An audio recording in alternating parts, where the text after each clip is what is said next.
مرة كنت مع حد كده.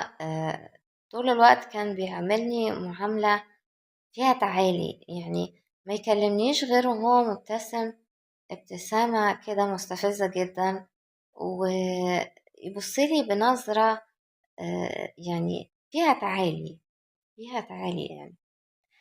ومرة قال لي أنا بس محتاج أروح الشغل عندي عشان في حاجة لازم أخلصها، تيجي معايا؟ قلت له اوكي مفيش مشكلة. فلما رحنا لقيت نظرة اللي فيها تعالي بقت نظرة حد بسيط وطيب خالص، ونظرة كلها حنان، والابتسامة المستفزة راحت، طريقة الكلام اختلفت خالص. صراحة أنا يعني مش هنكر إن أنا استغربت، بس قلت يمكن ده العادي، قلت لنفسي كده. وبعدين في المكان اللي هو الشغل ده واحدة ست لطيفة جدا قامت ضيفتني شاي، ست أكبر مني وقامت من مكانها مخصوص، جت لغاية عندي بفنجان شاي. فطبعا شربته. أنا ما بشربش شاي بصراحة، أنا بحب القهوة، بس شربته، الذوق يقول كده.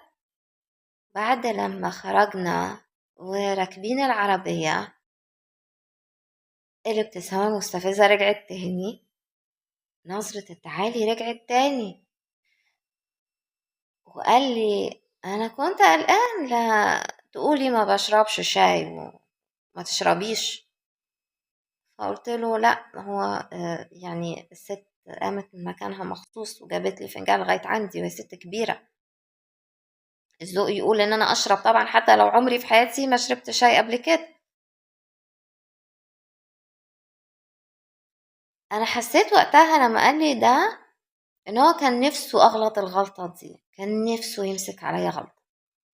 ده انا حسيته، بس قلت لا، مش يعني لا لا لا، مش المفروض افكر بالطريقة دي.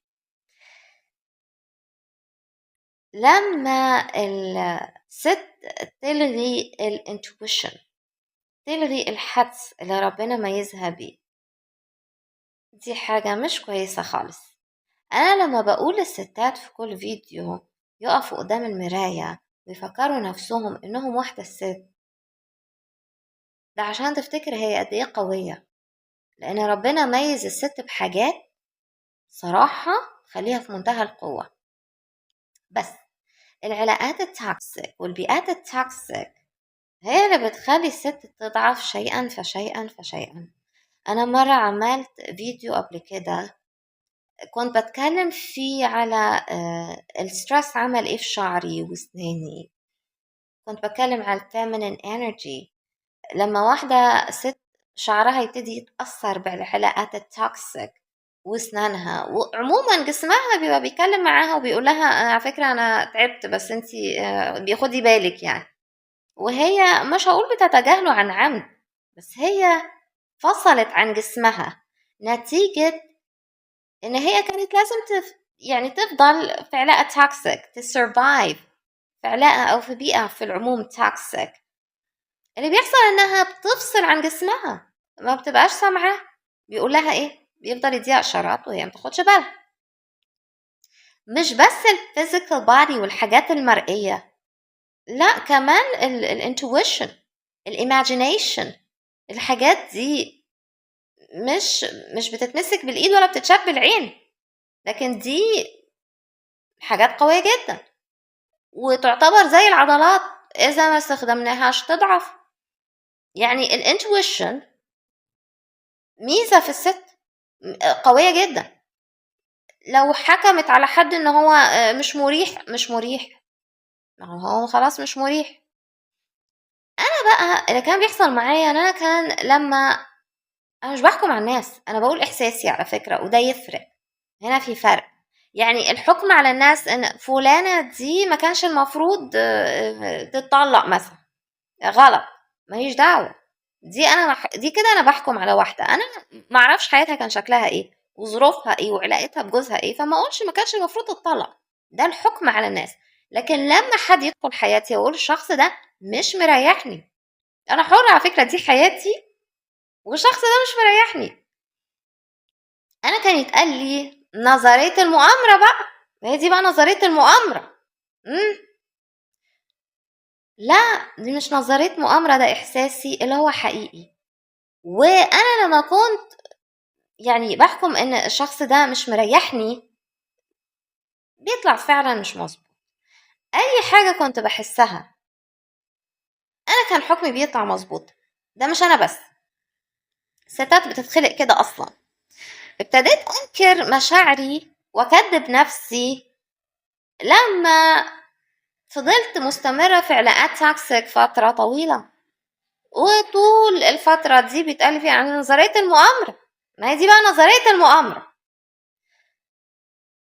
فكنت بكذب نفسي لغاية لما عضلة الانتويشن بدأت ترخي شوي. حاليا أنا لما بتكلم كمان في إن الست لازم تشوف هي مميزة في إيه وتقعد تشتغل على نفسها فيه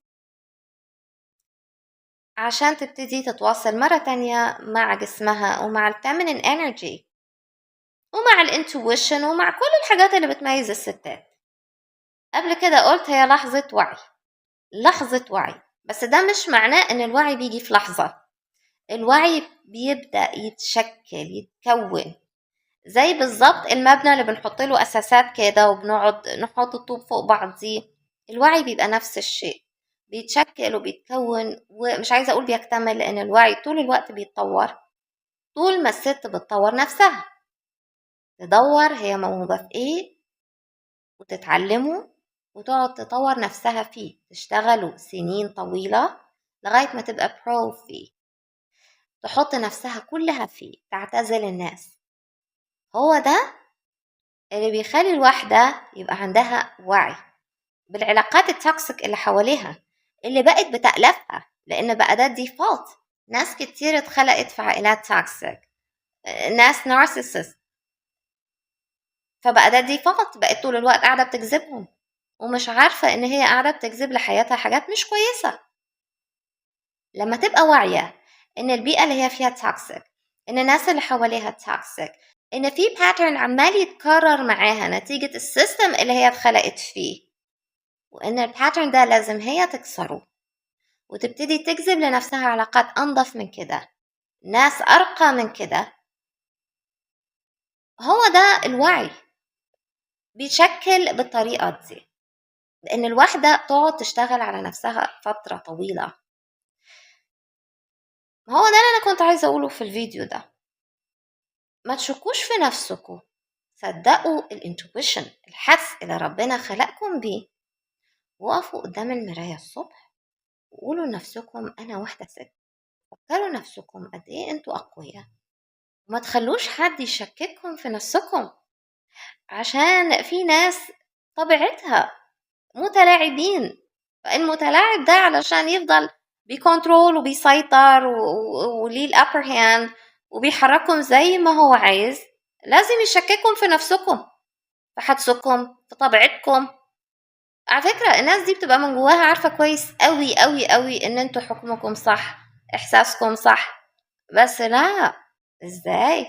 لازم يشكككم في نفسكم فيفضل مسيطر. يا جماعة احنا بنفضل مستمرين على فكرة كمان في العلاقات دي نتيجة ان الناس دي بتعرف تخلينا يعني نتعاطف معاهم. لو سبناهم معرفش هيحصل لهم ايه، واحتمال يحصل لهم ايه، ويمكن يحصل لهم ايه. فاحنا بطبيعتنا امباث، نتعاطف، نساند، نسبورت، نعاضد، الحاجات دي كلها. عايزة اقول لكم ان الحاجات دي بتاخد منكم انتوا، بتستهلككم انتوا. اذا الناس دي بتصعب عليكم، اذا مش قادرين تبعدوا عنهم، افتكروا الفيزيكال بودي اللي بيتأثر وبيبتدي يظهر عليه علامات العلاقات الستريسفul. افتكروا الميزات اللي ربنا اداها لكم زي الانتويشن كده، واللي بتروح وبتضعف مع الوقت نتيجة العلاقات التوكسيك.